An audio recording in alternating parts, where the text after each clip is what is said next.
Welcome everyone. My name is Sean, and today I want to talk about a situation that I covered yesterday because there's an important update to that story. And of course, this relates to the Queens woman who was recently arrested for trying to change the locks on squatters, who of course in the city of New York are denoted with God tier rights above the homeowner. And she was not allowed to do that because it's considered a tenant landlord dispute issue, even though again, these people have no right to be in the property. Now, we're going to get into this because vigilantes have shown up. They've tried to remove the people from the property, and we can't have this happening, but I understand the frustration. Now, before we get into that, I want to thank everybody who signed up over on actualjusticewarrior.com/join. Give me the money.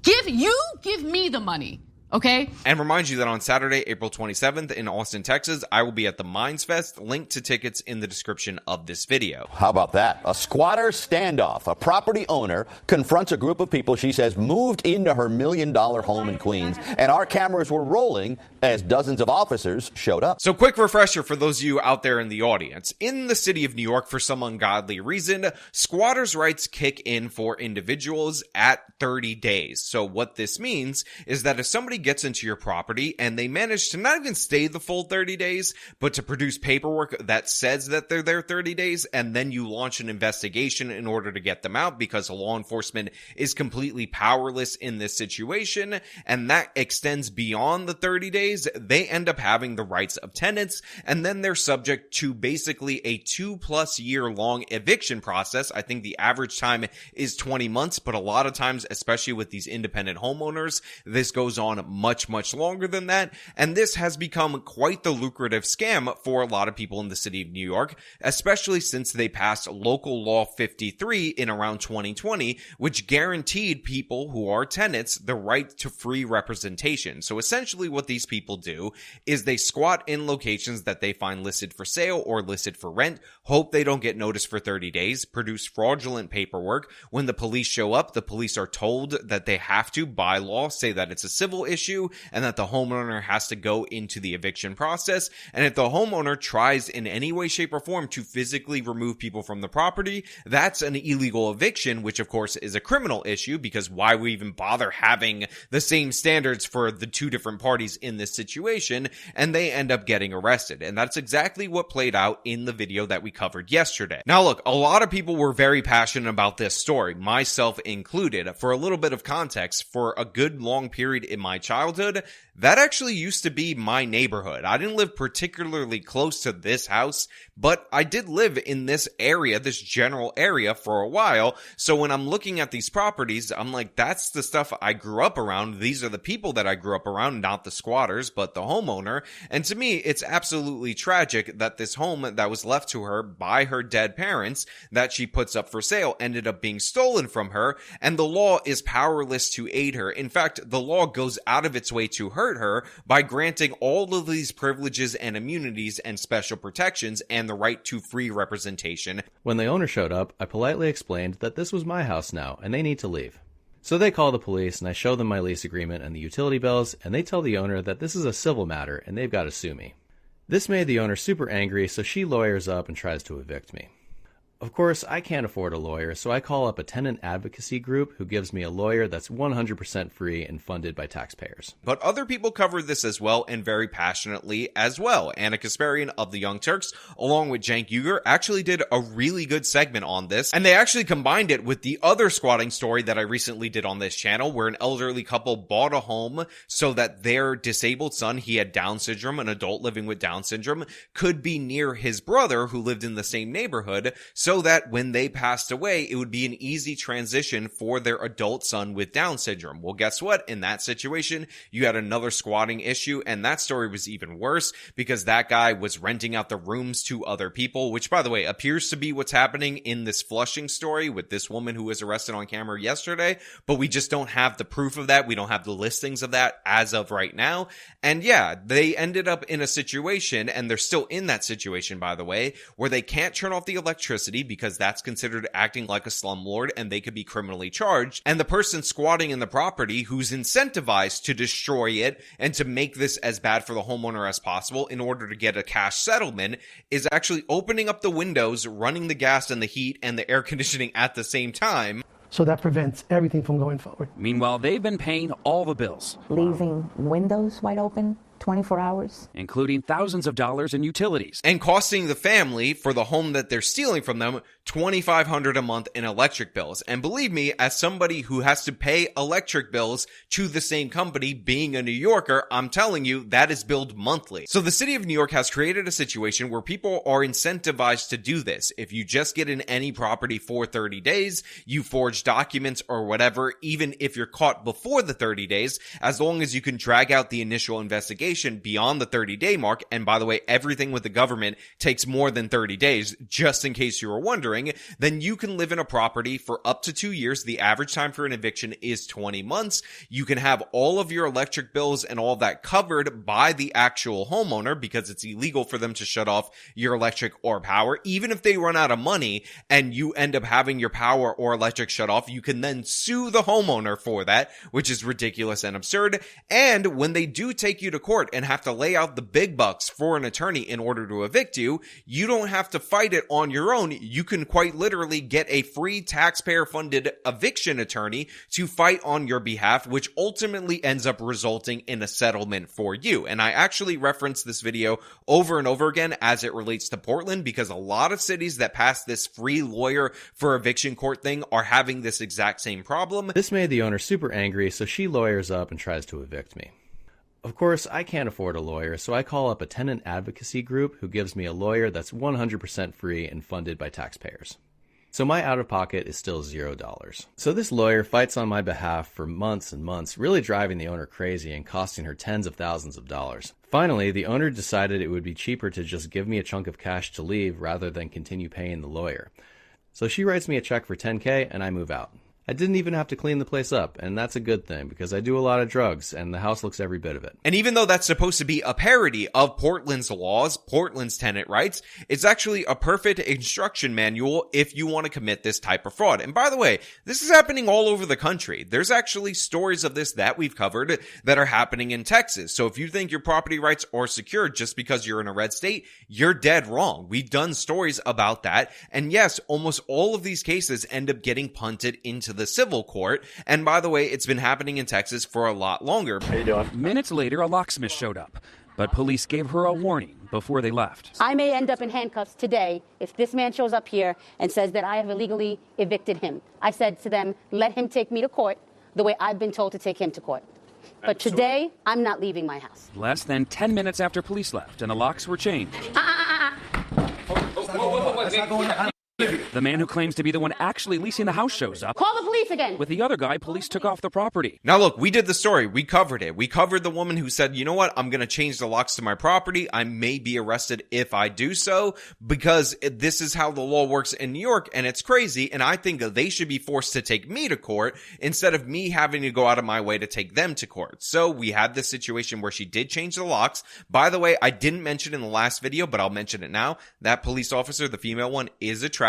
My apologies for everyone out there in the audience for not mentioning that. You preverts mentioned it anyway. And she was ultimately subsequently arrested in what is an asinine abuse of justice. So Adele, you're getting arrested right now? I'm being arrested. For what? For being in my own home. And where's your lease? She's fighting the house. It's not her house anymore. My deed is current and legal. Arrested for unlawful eviction. She changed the locks on a man who claims he lives there. Now look, there are some people out there in the audience who said, Sean, you should have went harder on the police officers. And the thing is, I would have if there was a hint of ambiguity in the law at all whatsoever. But the fact of the matter is, if they would have done what is actually right, what is actually just, and arrest the squatters, the criminals in this situation that are stealing a home, knowingly doing so, which by the way should not get them any of the protections of squatters' rights, then that situation would have resulted in that person having a lawsuit against New York City. They would have gotten a settlement from the city, from the taxpayer, and they still would have been able to fight for almost 2 years the eviction case with the taxpayer-funded attorney. So no, it was not a great move, or wouldn't have been a great move for the police to do was actually moral and right in that situation. And unfortunately, the law couldn't be more clear. An unlawful eviction, which is what this is technically deemed as because the laws are crazy in New York, is a criminal offense, but squatting, stealing a property, that's a landlord-tenant issue that is to be resolved in eviction court. Good luck with that over the next 2 years. So yeah, unfortunately, the police officers are completely powerless in this situation, even though we would love to see the actual justice be enforced against the squatters, against the thieves. Now look, as I said, a pair of vigilantes tried to evict the squatters from the property themselves. The two identified men showed up in a black pickup truck, pulled up into the driveway of the home, and started searching for tenants, according to the Daily Mail. They said, quote, "We're looking to get these guys out," one of the men allegedly said, a neighbor told an outlet, and the other one said, "I'm here to talk to him. I want to see why he's here." We have to start at the beginning. Adele, the hardest question is, how do you say your name? We met Adele Andaloro outside the home her parents left her in Flushing, Queens. She's in the process of selling it. No, he locked it. But she's been locked out. She claimed squatters moved in on February 6th and refused to leave. What's it like being here knowing you can't go inside of your own home? It's enraging. It really is. Now, before I dive more into what these people actually did, I want to point out that the neighbors are now talking to the press, talking about how they had concerns about people in the property because they appear to be boarding up sections of the house. They did something with the door. This was all in the middle of the night. And the thing is, if they would have called the police in the evening, based on them doing this at the moment of time that they noticed this, then maybe, just maybe, these people would have been busted up. So when I see quotes from people like this college girl who is completely uneasy about these criminals living right next door to her, I just want to say, hey, you could have done something about this. You could have called the police. You could have had them out there, and maybe the homeowner would have known maybe day 1 or day 2,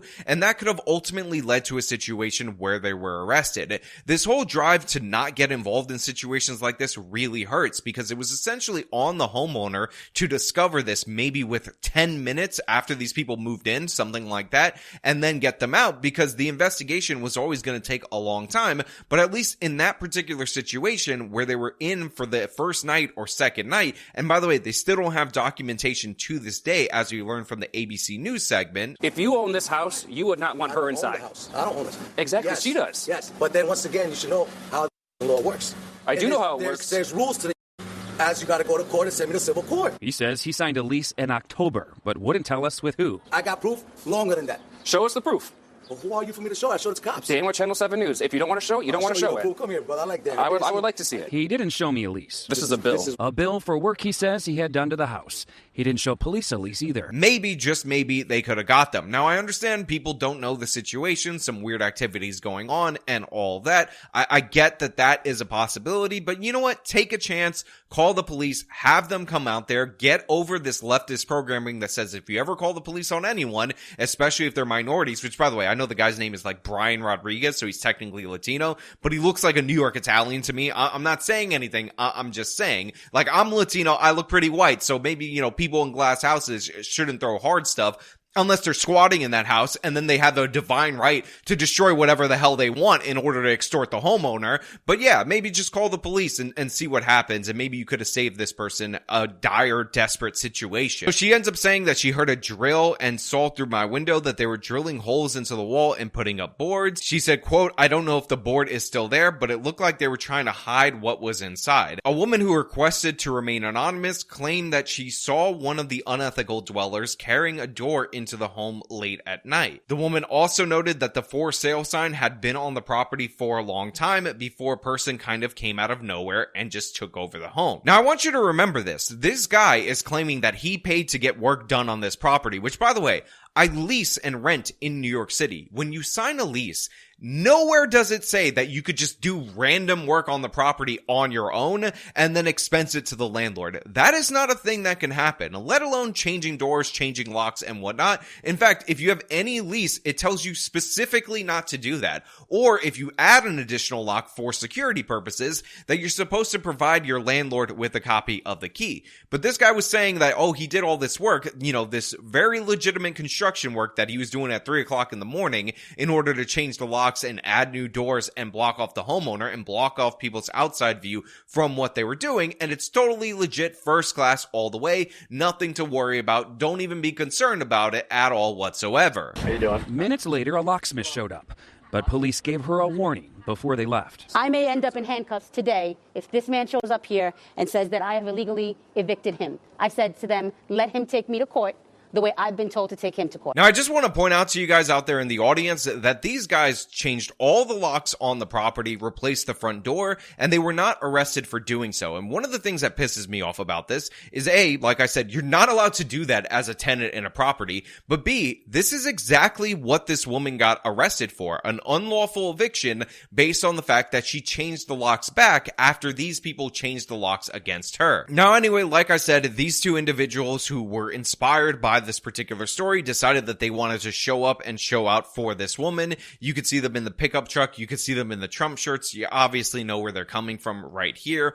But the thing is, you're not going to get away with this. You're not going to be able to be successful like this. Now, of course, these two guys that ended up showing up eventually ended up getting into a confrontation. That confrontation eventually led to them being arrested. And while I understand that they're inspired by this story and they want to intervene, they want to defend this person, the fact of the matter is, it's not going to work out for you if you're trying to get these people out. Remember, they arrested the homeowner in this situation, even though it was within the 30-day period. She was actually arrested on February 29th, and that was the legitimate owner of the property with deed in hand. So if you show up and you try to evict these people, you try to institute your own form of justice, you're going to end up with the same result, if not a worse result. Now, in reality, what you should actually do is you should just say that you're actually a tenant there and squat on the squatters. That would be a good move to counter them, because apparently if you show up and you say you're a tenant and they say that they're the landlord and they're not actually validating the fact that you're a tenant,